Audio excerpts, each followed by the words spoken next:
तर मराठीचं म्हणायची ती बाजू तेव्हा घेतली नव्हती. एक मिनिट आता कोणी कशी फोडणार आहात तुम्ही आता? उद्या एक दिवस बसा, परवाच मी परवानगी नाही.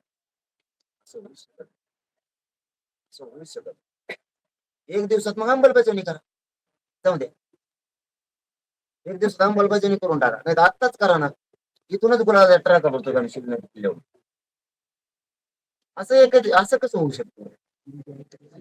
एक दिवसात उपोषण कसं करायचं? पण करा तुम्ही एक दिवसात मागण्या मान्य. तुम्हाला कोंडीत पकडण्याचा प्रयत्न केला. समाजाला मूर्ख बनवते, अपमान करतात माझ्या समाजाचा, माझा प्रत्येक वेळी जाणून घे. कारण मी मॅनेजमेंट होत, पण मी हटत नाही पोलीस साहेब. हे बघा, तुम्ही गोळ्या जरी घातल्या तरी म्हणून जरा घेतलेला नाही. बरोबर, आता हटत.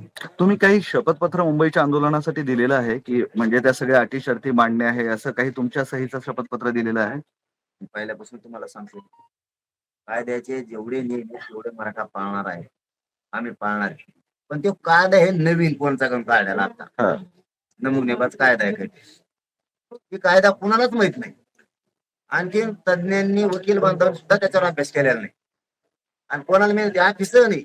अख्खी रात गेली आमच्या वकिलांची, तिथल्या मुंबईत काम करणाऱ्या पोरांची, पण ते ऑफिस सापडलं. त्यांना ते सापडलं आणि मग आता परवानगीला अर्ज करायचं म्हणल्यावर सहायता करावं लागतं त्यांना. त्यांनी ते 10 वाजता टाकला आम्हाला. वकिलाला तरी काय माहित बिचारायला आमच्या काय त्याच्यावर. आणि ज्या पोलिसांनी ते वकील बांधवांकडे दिलं, त्यांनी आमच्याकडे दिलं. तिथं सह्या करून द्या म्हणले, आम्ही दिले. आम्हाला काय माहिती त्यात काय. तुमची याचिका, तुमची विनवणी याचिका गेली का कोर्टाकडे? अजून गेली? या पोलीस प्रशासनाला परवानगी म्हणजे पोलीस प्रशासनात आलं ना.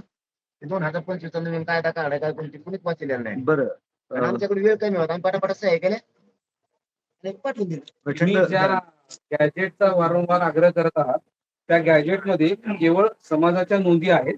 म्हणजे हैदराबाद, मुंबई आणि सातारा गॅजेटमध्ये तर वेगवेगळ्या जातीची त्याच्यामध्ये लोकसंख्येची आकडेवारी आणि नोंदी आहेत.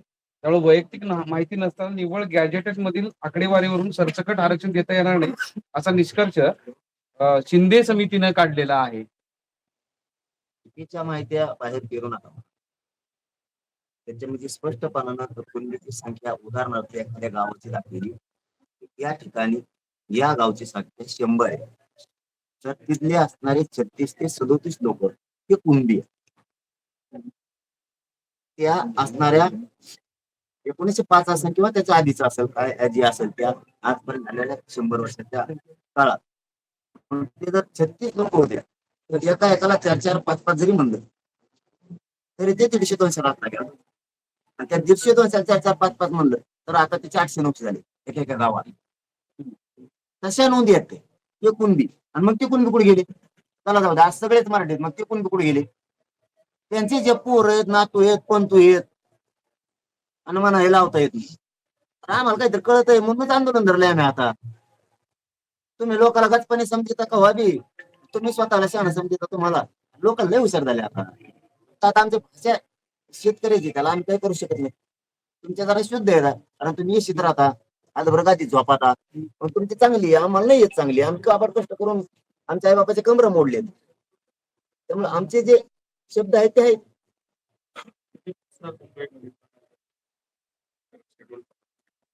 रात्री पोहोचणार नाही, रात्री 100% पोहोचणार. पवित्र किल्ल्याचं दर्शन घेऊन कंपाळाला पवित्र माती लावू, आझाद मैदानावरती अमरण उपोषणाला जातो. 29 ऑगस्टला सकाळी अमरण उपोषण सुरू होणार. फक्त या पत्रकार परिषदेच्या माध्यमातून मराठ्यांना आणि सोबत आलेल्या मराठ्यांना विशेष करून संयम ठेवायचा, शांततेने सगळं घ्यायचं. तुमच्या एखाद्या अडमुठ्या चुकीमुळं समाजाच्या तोंडाला आल्याला घास जाता काम. जे रूल असते ते चोख करायचे, हे सगळ्या मराठ्यांनी लक्षात ठेवा. 1 किलोमीटर अलीकडं थांबायचं, आलव्य शांततेत घ्यायचं, गडबड गोंधळ करायचं नाही, हे मराठ्यांनी समजून घ्यायचं. कारण मी शांततेनं, संयमानं मराठ्यांच्या पदरात एक एक लोक टाकत चाललो. तुम्ही तिथं आले तरी आरक्षण पाहिजे, तुम्ही थोडे बाजूला असले तरी पाहिजे. काही वेळेस टप्प्याटप्प्याने काम असतं, हे सुद्धा प्रत्येक मराठ्यांच्या पोरानं समजून घ्यायचंय. तिथं 2000 काय गेले आझाद मैदानला, 5000 काय गेले, ते 5000 येते, पुन्हा दुसरे 5000 देते. ही जागा खाली एक दिवस लेट आलं म्हणून काही एकाच दिवशी सगळं जायचं असं बी काय नसतं. थोडं संयमाने घ्या मराठ्यांचे पोर. तुमच्या एखाद्या चुकीच्या भूमिकेमुळं समाज आपल्याकडं की आपल्याला आणि आपल्या लेकराला आरक्षण मिळणार, ध्यानात ठेवा. त्यांची आशा मोडायला नको. ते जे स्वप्न बघते त्या स्वप्नावरती पाणी फिरायला नको. म्हणून समाजाच्या सगळ्या पोरांनी शांतते संयमान घ्यायचे. एक दिवस लेट कळलं ना मराठ्यांच्या पोराला, सगळ्या आंदोलकाला एक दिवस थोडं लेट, काही पुढे जातील, काही मागं थांबतील. गेलं जर तरचा विषय झाला. ही झाली मराठ्यांसाठीची बाजू. आता फडणवीस साहेबांसाठी माझी बाजू आहे. सन्माननीय मुख्यमंत्री फडणवीस साहेब, तुम्हाला आदरपूर्वक सांगतो, तुम्ही आम्हाला आड घालू नये ना. 5000 लोकांची विनंती ना, एक दिवसाची. त्याला कायमस्वरूपी करावं आणि लोकांची आड घालू नये.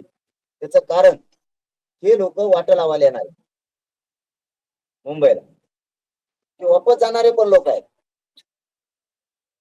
त्याच्यामुळं त्यांची इच्छा असेल त्यांना येऊ द्यावं, ते जाणारच येतो वापस. कारण इथून गेल्याच्या नंतर गावातलं, तालुक्यातलं आणि जिल्ह्यातलं आंदोलन पण त्यांना पुन्हा सांभाळायचं.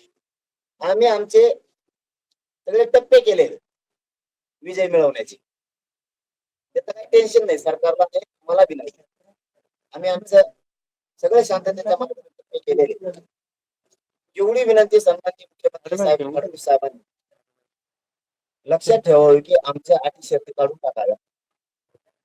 आणि पोरांनाही माझं सांगणं आहे, तिसरी गोष्ट पुन्हा एकदा, लढताना फक्त संयमाने शांततेने लढा. काही लोक आपल्या हातात मैदानाला गेले, काही जरी इथं राहिले 1 किलोमीटर भर, काय जास्त ते मला नाही. थांबायचं, शिकायचं. हे गेले की परत तुम्ही येता, तुम्ही गेले की पुन्हा ते येतात. आंदोलनात खंड पडू द्यायचा नाही, हे मराठीच्या पोरांना लक्षात ठेवा. किती संख्या चाल आणि चालीवर चाल खेळायचं शिकायचं. चाल आणि चालीवर चाल खेळायचं शिकायचं. नुसतं धोंगड सारखा आरडाला ओरडाला आणि कशाही काहीच हाती नाही लागलं, समज खंड्यात गेला. तू बी इतक्या मुंबईपर्यंत तर पुढत आलेला वायाला गेलं तो वस्त्र. इतकं चाणक्य बुद्धीने खेळायचंय.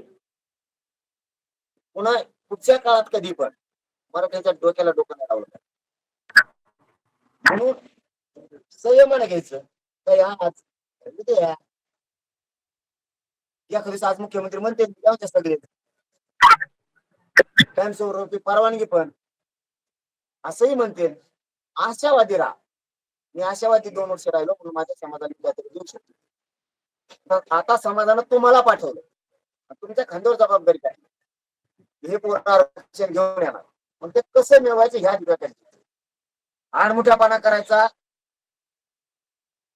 कायद्याचे न्याय देवतेचे सगळे नियम पाळून घ्यायचे, हे डोकं लावण्याची जबाबदारी आपल्या खांद्यावर महाराष्ट्रातल्या राहिलेल्या मराठ्यांनी टाकलेली. मागवून बघा, गरीब मराठ्यांची आपल्याकडून किती अपेक्षा आहे. त्यामुळे तुमच्या एका चुकीमुळं,